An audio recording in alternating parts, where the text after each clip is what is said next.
Olá, tudo bem? Revisão de filosofia. Nossas aulas de filosofia durante esse trimestre envolveram muitas questões ligadas à passagem da maneira de pensar antiga, arcaica, ultrapassada do feudalismo para o mundo moderno. Para isso, foi preciso o conhecimento, a ciência e a filosofia passar por um fenômeno chamado renascimento. O renascimento cultural tem vários personagens ou várias personagens importantes, tá?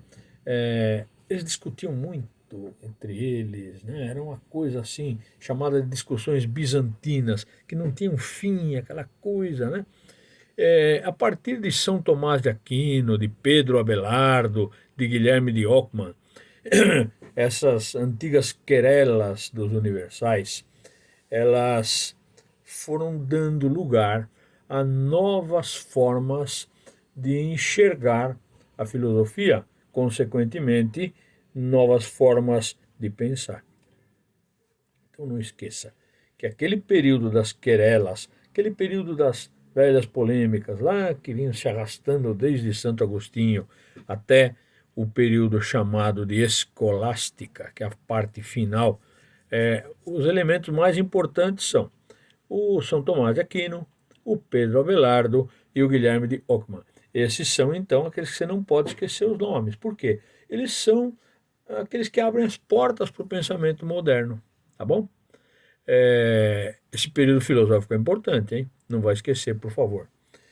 Nós temos várias pessoas que foram assim importantíssimas. Francis Bacon, por exemplo. Francis Bacon, o que ele fala para a gente? Saber é poder. Antes, pensava-se que o poder emanava de Deus. Era uma bênção, era chamado de graça. Graça é quando Deus dava, até de graça, o seu favor, o seu entendimento, a sua luz. Não necessariamente a razão, porque naquela ocasião eles achavam, era uma influência religiosa, dogmática, teocêntrica, que Deus dava para a pessoa o dom de crer, o dom da fé, sem questionar. Para esses pensadores antigos, era crer para entender. E para os modernos, a partir de Francis Bacon, São Tomás de Aquino, Pedro Abelardo, Guilherme de Ockham, era entender para crer. É bem diferente, tá? Entender para crer, eu entendo, busco, raciocínio e depois eu acabo crendo, né? Para eles era assim. Antes deles, não. Primeiro, creia, não duvide e você vai entender. Diferença muito importante, tá? Isso tudo, então, levou as pessoas a um afastamento daquilo que se chamava, e se chama até hoje, teocentrismo, quando Deus ocupa o centro de todas as discussões, ocupa o centro de todas as preocupações, da devoção, da fé. É uma questão dogmática, teocêntrica. Teo, Deus, centro, Deus no centro. A partir de então, nós vamos ver uma nova forma de entender o mundo, começando por entender o homem. É o período antropocêntrico. Antropo, de antropologia, é o homem como o centro. Antropocêntrico. Esse período, então, é o período que marca o início da abertura. Da escolástica para frente, deixam-se aquelas querelas antigas para se criar uma nova forma de ver o homem e o mundo. Em alguns casos, Deus vai sendo colocado meio de lado. Por exemplo, Leonardo da Vinci, Galileu Galilei, Isaac Newton, esses homens aí, não que eles desprezem a Deus, né? Mas eles vão tentar estudar o homem como medida de todas as coisas. Isaac Newton era até bem religioso, tá? Galileu Galilei, ele tinha, na verdade, medo da igreja. Tanto que quando foi pressionado, ele amarelou, né? Ele disse, não, não, não, nada disso. Então, não esqueça que eles tinham objetivo, tanto Isaac Newton, quanto Galileu Galilei, quanto Leonardo da Vinci, Copérnico, Giordano Bruno, mas esses três, eles são assim, os pais da ciência e da razão moderna, porque eles vão trazendo agora as suas observações, isso é o ponto mais importante, observar, e trazendo essas observações para o campo da dúvida, de levantar hipóteses, de questionar para encontrar explicação para os fenômenos, encontrar explicação para os mecanismos, por exemplo, Leonardo da Vinci, explicação para os mecanismos das mais variadas áreas de interesse científico humano. O homem era pintor, arquiteto, anatomista, era um buscador. E quem busca questiona, não é? E esse questionamento é a base do progresso científico. Observar, questionar, levantar hipóteses e experimentar. Ok? Então as pesquisas eram basicamente para encontrar respostas às suas muitas indagações, tá? Buscando a regularidade dos fenômenos celestes, regularidade da física quando um objeto cai, regularidade dos fenômenos biológicos, por exemplo, como gestação, ou como o coração funciona. Então esses homens eles buscavam isso. Por exemplo, o Leonardo da Vinci ele dissecava cadáveres, algo proibido lá naquela época, tá? Você fica bem atento, porque os renascentistas corriam riscos, tá, de serem julgados como hereges, condenados à pena de morte, como o Giordano Bruno foi. O Copérnico morreu antes, mas o Galileu Galilei, se ele não recua, ele tinha ido também para o Tribunal da Inquisição e provavelmente condenado por desafiar o teocentrismo, os dogmas da igreja. Beleza? Tá. A percepção desses homens vai atingir talvez o seu ponto mais interessante com René Descartes. O René Descartes, ele é, vamos dizer assim, o grande criador do método. Não que os outros não tivessem método, mas René Descartes ele cria um sistema que normatiza, coloca todo mundo que tem interesse científico, filosófico, nas ciências humanas, biológicas, exatas, e o René Descartes era muito bom. Você já ouviu falar do plano cartesiano, das equações, enfim, a área de interesse dele também era muito diversificada. Mas a experimentação, a observação, questionamento, levantamento de hipóteses, a confirmação ou a rejeição daquilo que você está pesquisando são a base do método cartesiano. Não esqueça isso, tá? Então o tempo foi trazendo novas formas de enxergar o mundo através principalmente de uma retomada, de um renascimento de coisas antigas, onde o mundo moderno, e daí para frente a gente vai poder chamar esse mundo de um mundo moderno, onde a ciência ocupa o lugar da fé. Beleza? Tá. Outros autores, além do Francis Bacon, do René Descartes, eles tinham uma visão não só iluminista, mas iluminada realmente, tá? Eles buscavam a forma de entender como, por exemplo, as chuvas, os fenômenos, enfim, tudo aquilo que pudesse levar ao interesse científico ligado a qualquer manifestação da natureza, do corpo humano, das plantas, do funcionamento das coisas. Na verdade, eles queriam encontrar um modelo para que todas as ciências pudessem seguir o mesmo procedimento. E, aliás, uma coisa você não deve esquecer, que quando um observador, cientista, observa, levanta hipóteses, questiona, portanto, ele tem o dever de experimentar. E, ao experimentar, ele vai confirmar se aquela hipótese que ele está testando é verdadeira ou falsa, se dá certo ou não a sua hipótese, né? Ou a sua teoria. E depois ele vai transformar essa sua hipótese, aquilo que ele julgava ser possível de virar uma teoria, e confirma. Se ele confirma, dentro do método científico, outra pessoa pode, deve testar e deve, para validar aquilo que foi estudado, deve chegar ao mesmo resultado. Se não, não é um método científico aceitável. Todo mundo pode e deve tentar repetir aquele experimento para acreditar. É claro que decorrido um tempo, quando já foi testado, experimentado, aceito, não precisa você ficar testando, só se tiver vontade de aprimorar o seu conhecimento. Mas, a partir do momento em que uma hipótese deixa de ser hipótese, porque foi testada, experimentada, ela passa a ser uma tese e pode ser testada por outras pessoas. Esse é um método científico, tá? Descartes e outros vão mostrar isso. Mas Galileu começa com isso também. Ele fala, olha, primeiro observe, experimente e busque a regularidade. Essas palavras são dele. Observe, experimente e busque regularidade.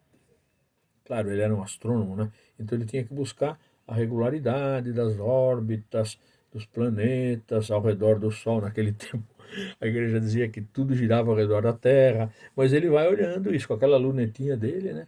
Observando, pensando, experimentando. Todo dia o planeta passa naquela mesma bate-hora, naquele mesmo bate-local, vez após vez, cumpre ciclos, cumpre órbitas, roteiros, tempos, existe precisão e existe regularidade. Então não esqueça, o método de Galileu era observar, experimentar, claro, cientista, né? E buscar a regularidade. Obviamente, Leonardo da Vinci também, ele observou, o coração tem 4 cavidades. Quando o coração bate, sístole, diástole, ventrículo esquerdo, ventrículo direito, átrio esquerdo, direito. Esse movimento tem irregularidade, senão você está com um problema cardíaco. Tudo na natureza tem regularidade. As estações, né? As fases da Lua, enfim, existe regularidade. E Galileu, o método era esse, não vai esquecer, observar. Essa é a chave, ser observador. Segundo, experimentar. O René Descartes vai aprimorar isso, mas Galilei, observe, experimente e encontre a regularidade. Se tiver regularidade, se houver uma frequência que possa ser observada e comprovada, beleza, você está no caminho certo, tá? Outra coisa, as ciências humanas, elas têm um probleminha aí, sabe? Porque quando você pensa em ciências humanas, você vai encontrar algumas coisas que não vão bater muito com esse método. Esse método científico, ele é muito bom para observar os astros, é excelente para observar os fenômenos da natureza, a regularidade das estações, a regularidade das marés, as fases da Lua. Tudo isso é certeza, você não tem, é exato, né? Você não tem muito que se, exceto um fenômeno, erupção vulcânica, que não tem regularidade. Embora até isso, os cientistas sabem hoje que os vulcões eles têm um ciclo, né? Eles adormecem, entra em erupção a cada não sei quanto tempo, alguns são mais rápidos, outros são mais lentos, existem fases, ou seja, os fenômenos da natureza, os fenômenos físicos, fisiológicos, bioquímicos, eles são regulares, né?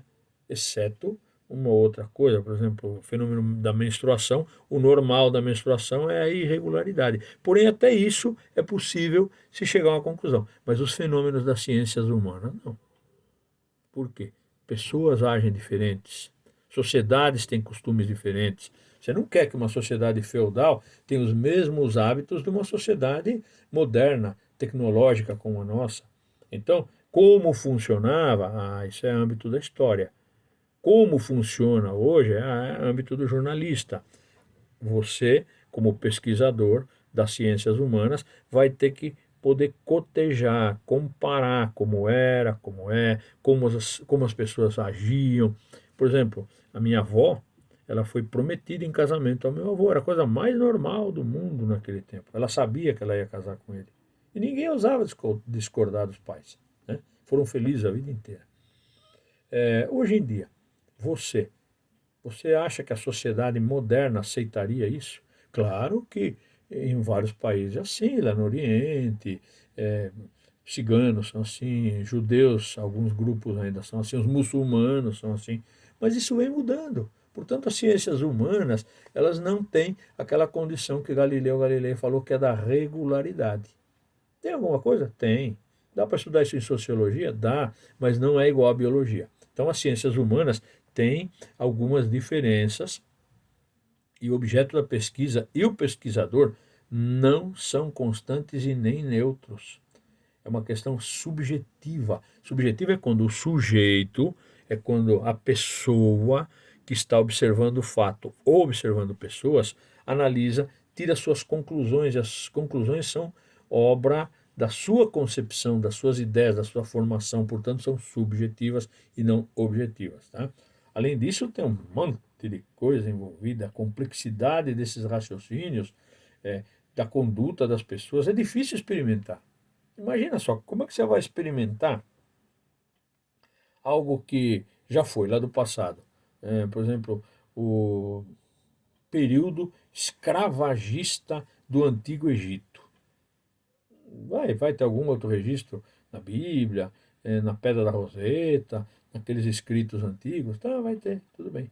Mas isso não te dá a verdadeira dimensão dos fatos, porque são fatos humanos, onde há sentimentos, lágrima, dor, suor, sofrimento, alegrias. E não há nada que seja permanente, nem alegria, nem sofrimento. Tudo passa, até a uva passa. Tá? A ciência, portanto, e a fé, elas têm é, conflitos.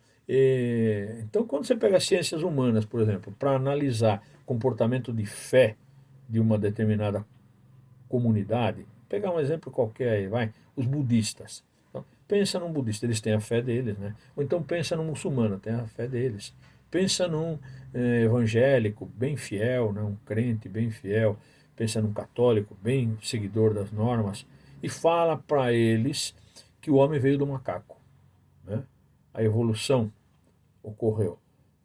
Alguns vão ouvir, outros vão ficar bravos, outros, dependendo da religião, for muçulmano, ele vai sair correndo atrás de você com uma espada. Então, tem coisas que são incompatíveis com a fé. E com a fé você não pode lutar, porque fé é uma questão pessoal, é subjetivo. Embora para quem tem fé ela é objetiva, ela é a certeza, é a garantia daquilo que você acredita. Então, a fé não gosta muito de desafios. O homem veio do macaco, Charles Darwin está certo. Meu Deus do céu. E a Bíblia, e o Alcorão, e os Vedas, e os livros dos cestos, e não sei mais o que, tanta coisa que existe que é orientador da fé quando se confronta a consciência. Então, evolução e criação são coisas que não vão combinar muito. Por quê?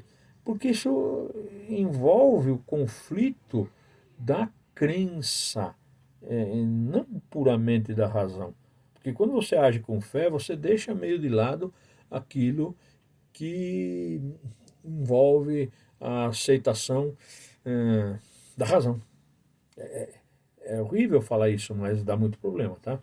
Então você tem que tomar muito cuidado, a história vem se modificando, você tem que lembrar lá do passado, onde a igreja tinha todas aquelas normas dos padres, por isso chama patrística, né?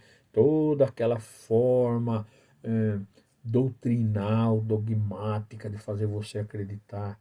Você tem que lembrar que isso foi mudando, foi deixando de ser patrística, os padres colocando as pessoas num caixote, né, e foi abrindo as portas da escola, da escolástica, uma nova visão de mundo, cotejando os pensadores antigos, mudando o rumo. Por exemplo, Santo Agostinho gostava de Platão, de Plotino. São Tomás já era mais aristotélico, mais organizador. Aristóteles escreveu um livro chamado Organon. Então, são conceitos diferentes entre o aceitar o mundo espiritual de Platão e de Santo Agostinho ou o mundo organizado de Aristóteles e São Tomás de Aquino. Tudo isso depende da época. Tá? Então, não esqueça, renascimento cultural, a nova maneira de enxergar o mundo. E se você pensar e assistir esse vídeo 2 ou 3 vezes, eu duvido que você não vai se dar muito bem em filosofia e vai se dar super bem na prova também. Um beijo e tchau.